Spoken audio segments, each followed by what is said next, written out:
Hello, हाय, नमस्कार. विद्यास किचनमध्ये तुमचं स्वागत आहे. आज आपण गोंदकतिराचे सरबत बनवणार आहोत. त्यासाठी गोंदकतिरा भिजत ठेवायचा, एवढे 7 ते 8 टाकायचे.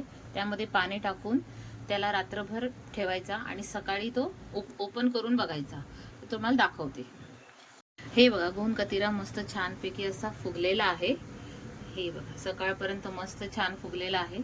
आता आपण याच्या रेसिपीची तयारी करूया. आता रेसिपीसाठी लागणारं साहित्य आहे.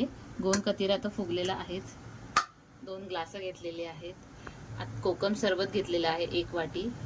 सब्जा घेतलेला आहे, तोही भिजवत ठेवला होता, तोही घेतला आहे. आणि बर्फाचे तुकडे घेतलेले आहेत. तुम्ही ऑप्शनल आहे, तुम्ही याच्यामध्ये काहीही टाकू शकता. आता आपण रेसिपीला सुरुवात करूया. आता आपण बर्फ टाकून घेऊया.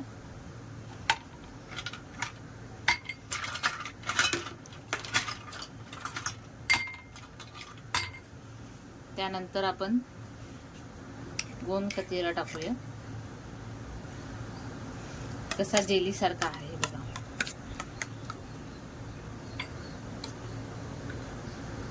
आता आपण सब्जा टाकूया. याच्यामध्ये पण थोडं टाकून घेऊया. कोकम सरबत टाकूया. त्याच्यामध्ये थोडं पाणी पण टाकून घेऊया. याच्यामध्ये थोडं पाणी. आता हे छानपैकी मिक्स करूया. हे झालं आपलं रेडी आता हे झालं आपलं गोंदकतिराचं सरबत. आता पिऊन बघा, मस्त शरीराला पण थंडावा देतो.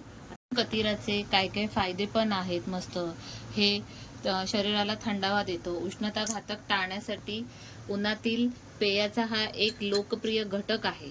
तो पचनासाठी सुद्धा चांगला आहे. त्वचा आणि आरोग्यासाठी सुद्धा मस्त आहे. आणि हाडं सुद्धा मजबूतीसाठी सुद्धा खूप चांगलं आहे.